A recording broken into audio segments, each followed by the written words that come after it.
नमस्कार। आप लाइव बिहार देख रहे हैं। मैं हूं राज मोहन तिवारी। बिहार के मुजफ्फरपुर जिले के कुढ़नी विधानसभा में उपचुनाव होना है। 5 दिसंबर को वोटिंग होनी है और प्रचार प्रसार अब अपने आखिरी दौर में पहुंच चुका है। तमाम जो बड़े बड़े बिहार के सियासी धुरंधर हैं वो अब कुढ़नी का दौरा कर रहे हैं।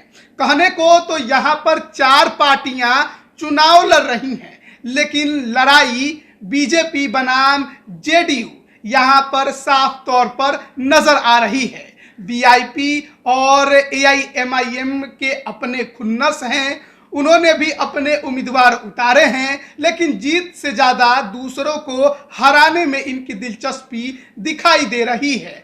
अब हम लगातार आपको शुरुआत से ही ये बताते आ रहे हैं, दिखाते आ रहे हैं कि कुढ़नी का ग्राउंड रिपोर्ट क्या है, कुढ़नी की जनता किसके पक्ष में है, कुढ़नी की जनता किसे क्यों वोट देगी और किसे वोट नहीं देगी तो क्यों नहीं देगी।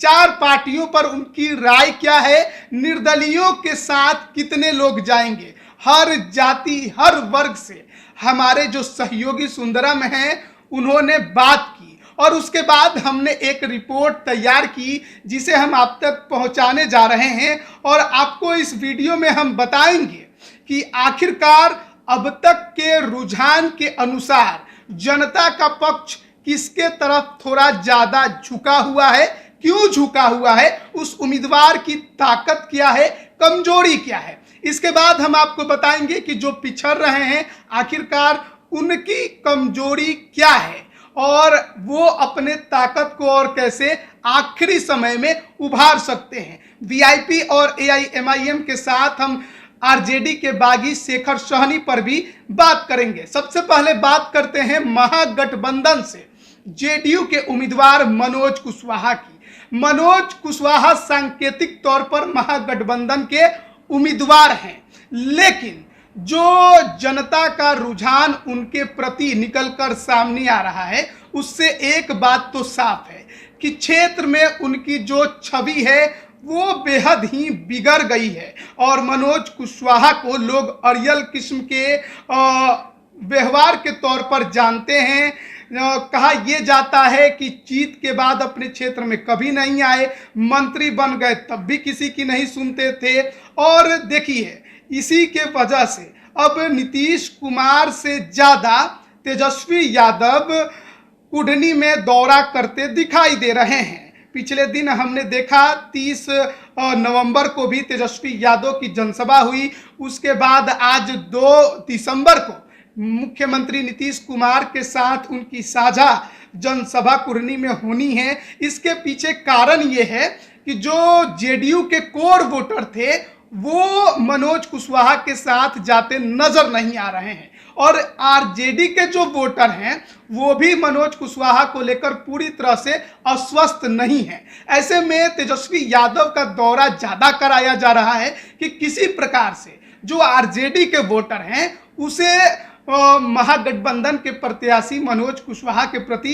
लामबंद किया जाए। और पिछले दिन जब 30 नवंबर को तेजस्वी यादव की जनसभा हुई उसमें उन्होंने इमोशनल कार्ड भी खेला और ये भी कहा था कि कुछ गलती हुई है मनोज कुशवाहा से तो उनको माफ कर दीजिए। उनको तो लालू यादव ने माफ कर दिया, वो लालू यादव के उम्मीदवार हैं और उनकी तबीयत बिगड़ी है। तो ऐसे में अगर उनको ये बताया जाएगा कि कुढ़नी की जनता ने आरजेडी पर और महागठबंधन पर जेडीयू पर भरोसा किया तो वो तो ऐसे ही ठीक हो जाएंगे। यानी कि एक इमोशनल कार्ड खेलने की कोशिश की गई ताकि जो आरजेडी के वोटर हैं वो बीजेपी के तरफ ना जाकर जेडीयू के साथ जाए। अब मनोज कुशवाहा की ताकत के बारे में बात करें तो सबसे बड़ी ताकत इनकी इस बार के उपचुनाव में यही देखने को मिल रही है कि इन्हें 7 दलों का समर्थन मिला है। लगातार 10 साल से विधायक रहे, 2010 में 2005 में मंत्री भी रहे,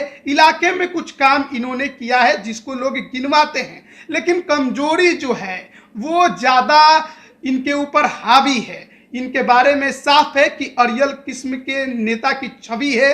2015 के हार के बाद ये क्षेत्र में कम नजर आए। 23 पंचायत 39 पंचायतों का कुढ़नी प्रखंड है, यानी ये विधानसभा है, जिसमें 23 ऐसे पंचायत हैं जहां कुशवाहा के वोटर नहीं हैं, यानी कि यहां पर इनको नुकसान झेलना पड़ सकता है। अब बात कर लेते हैं हम केदार गुप्ता की। देखिए, केदार गुप्ता के बारे में आप बहुत लोग जानते होंगे कि 2015 में जब महागठबंधन था तब भी ये आसानी से चुनाव जीत गए बीजेपी के टिकट पर। हालांकि इनके पक्ष में बीजेपी के तरफ से कोई बहुत बड़ी जनसभा करते नहीं देखा गया किसी को, या बड़े बड़े कद्दावर नेता जो हैं बीजेपी के, वो कुढ़नी में कैंपेनिंग लंबे समय तक करते नहीं पाए गए। यानी कि बीजेपी इनको लेकर ओवर कॉन्फिडेंट है। 2015 में 12,000 से के आसपास वोटों से जीते, 2020 में आरजेडी के अनिल सहनी से महज 712 वोटों से जीते थे। अब इनके ताकत की बात करें तो क्षेत्र में इनके प्रति जो लोगों का रुझान है उनके अनुसार ये साफ सुथरे छवि वाले नेता हैं। भूमिहार समेत वैश्य, सहनी और दलित समुदाय का इनको समर्थन मिलता है। 2015 में मनोज कुशवाहा को हराया था, तो ये भी एक अपने आप में आंकड़ा है जो उनको और मजबूत बना रहा है। लेकिन कमजोरी यह है कि बीजेपी से भूमिहार जो हैं वो नाराज हैं, और ऐसे में हो सकता है कि कुढ़नी में भी उसका असर देखने को मिले। वीआईपी के उम्मीदवार जो हैं वो इनको छवि पहुंचाएंगे, साथ ही नुकसान पहुंचाएंगे। साथ ही साथ मुकेश सहनी का जो मल्लाह दाव है कि मल्लाहों के नेता वो हैं, वो तो नुकसान पहुंचाएगा ही, और भूमिहार उम्मीदवार है नीलाभ कुमार, तो वोट की सेंधमारी का नुकसान है। और भाजपा की कमजोर कैंपेनिंग जो है वो कुढ़नी में नजर आ रही है, क्योंकि बड़े बड़े नेता जो हैं नामी गिरामी, उन्होंने इस बार के उपचुनाव से अपने आप को दूर रखा है और ओवर कॉन्फिडेंस में नजर आ रहे हैं। शायद इसीलिए चिराग पासवान जो कि बिहार में ही हैं, लेकिन उनकी जनसभा को इतने पीछे रखा गया है कि चुनाव प्रचार के आखिरी दिन वो कुढ़नी पहुंचेंगे। ऐसे में देखना होगा कि चिराग पासवान क्या करिश्मा करते हैं। अब बात करते हैं हम वीआईपी के उम्मीदवार नीलाभ कुमार की।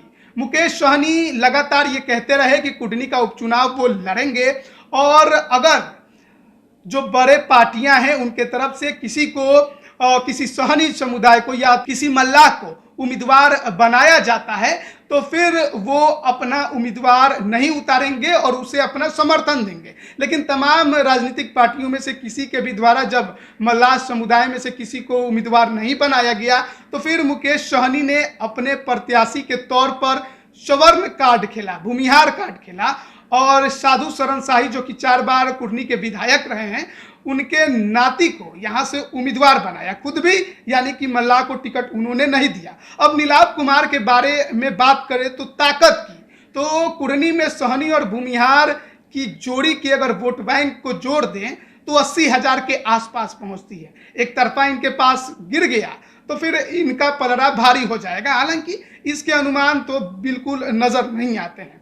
वहीं इनके नाना के बारे में है कि उनकी छवि जो है क्षेत्र में काफ़ी ज़्यादा एक अच्छे नेता की रही है। उनके व्यवहार के बारे में लोग बात करते हैं, 4 बार के वो विधायक रहे, तो वो भी असर इनके साथ ताकत के रूप में जुड़ता है। युवाओं के बीच लोकप्रिय हैं क्योंकि लंबे समय से क्षेत्र में भी काम करते रहे हैं, संघर्ष करते रहे हैं, पढ़े लिखे हैं, तो युवा इनकी बातों को सुनता है। कमजोरी यह है कि ये वीआईपी पार्टी के उम्मीदवार हैं, यानी कि लोग इनको वोट कटवा की नज़र से देखते हैं।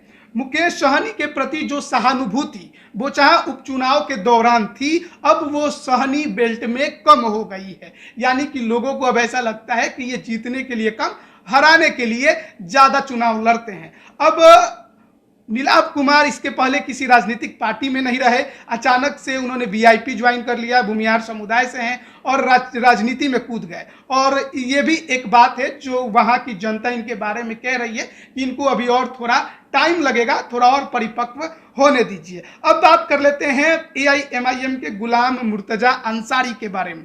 आखिरी पलों में एआईएमआईएम ने भी कुढ़नी में अपना दांव खेला और गोपालगंज की तरह यहाँ भी उम्मीदवार उतारा।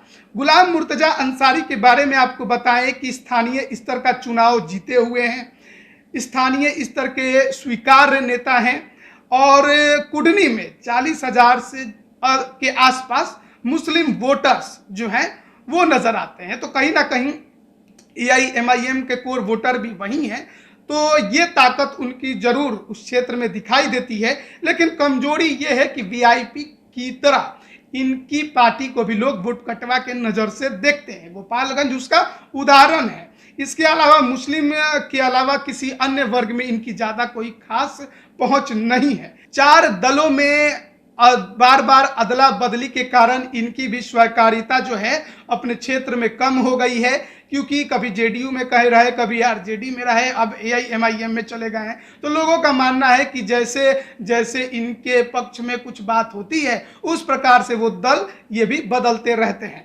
ऐसे में देखिए, जो तमाम कमजोरी और ताकत थी उस पर तो हमने बात की ही, लेकिन यहाँ पर आपको इस बात को भी ध्यान देने की जरूरत है कि RJD के नेता भी इस बात को मानते हैं कि महागठबंधन के जो JDU उम्मीदवार हैं मनोज कुशवाहा, वो दमदार नहीं है, उनकी छवि बहुत खराब है और ऐसे में चुनाव जीतना थोड़ा मुश्किल हो सकता है। अगर छवि साफ सुथरी होती तो फिर यहाँ पर महागठबंधन को किसी प्रकार का कोई नुकसान नहीं होता। और इसीलिए ललन सिंह हो या तेजस्वी यादव उन्होंने 30 तारीख को अपनी सभा में लगातार इस बात का जिक्र किया कि मनोज कुशवाहा से जो गलतियां हुई उसे माफ कर दिया जाए और एक बार और इन्हें जनता जो है विधायक चुने और अगर ये बार अगली बार गलती करते हैं तो फिर इन्हें हटा दिया जाए। लेकिन अब हम बात कर लेते हैं एक और उम्मीदवार की, और वो उम्मीदवार है शेखर सहनी। RJD से बागी हैं और पिछले बार भी नामांकन कराया था लेकिन बाद में वापस ले लिया और अनिल सहनी के समर्थन में प्रचार करते नजर आए। अनिल सहनी जीते भी। अब अनिल सहनी तो उम्मीदवार नहीं है, इस बार JDU के खाते में सीट चल गई। ये RJD से लड़ने को इच्छुक थे, लेकिन अब जब सीट ही नहीं रही तो लड़ेंगे कहां से। ऐसे में बागी बनकर कुडनी के इस उपचुनाव में मैदान में उतर गए। उम्मीद थी शायद इनको कि मुकेश सहनी समर्थन कर देंगे, जो मल्ला मल्ला चिल्लाते रहते हैं, लेकिन उन्होंने भी समर्थन नहीं किया, भूमिहार कार्ड खेल दिया। ऐसे में शेखर सहनी ने अपना नामांकन कराया और उतर गए यहाँ की लड़ाई में।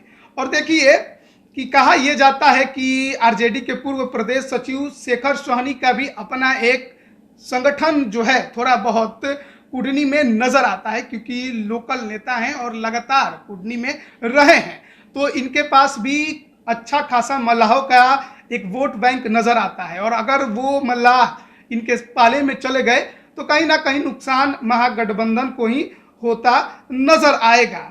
अब बात करें गुलाम मुर्तजा अंसारी की, तो ज़्यादा वोट उनको मिलता इस सीट पर नजर नहीं आ रहा है।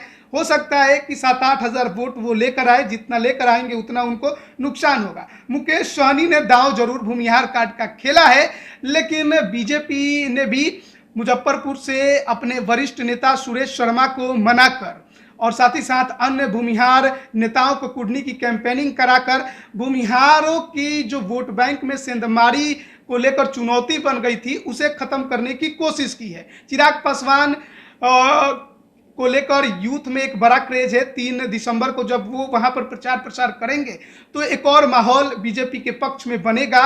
लेकिन अब तक की जो ग्राउंड रिपोर्ट हमारे सामने आ रही है उसमें लड़ाई जो है BJP बनाम JDU साफ तौर पर नजर आ रही है। VIP यहां पर अभी तक तीसरे नंबर पर खिसक गई है और चौथे नंबर पर शायद AIMIM और शेखर सहनी में से कोई आपको नजर आ सकता है। तो इस बार कुडनी का उपचुनाव बेहद ही दांव पेंच वाला है। ये उम्मीद लोग कर रहे हैं कि इस बार जीत हार का अंतर पहले की जैसा ज्यादा फिर नहीं होगा। वोट कटवा इस बार अधिक महत्वपूर्ण भूमिका में है। जिसके ज्यादा वोट कटेंगे वो इस सीट पर पिछड़ते जाएगा।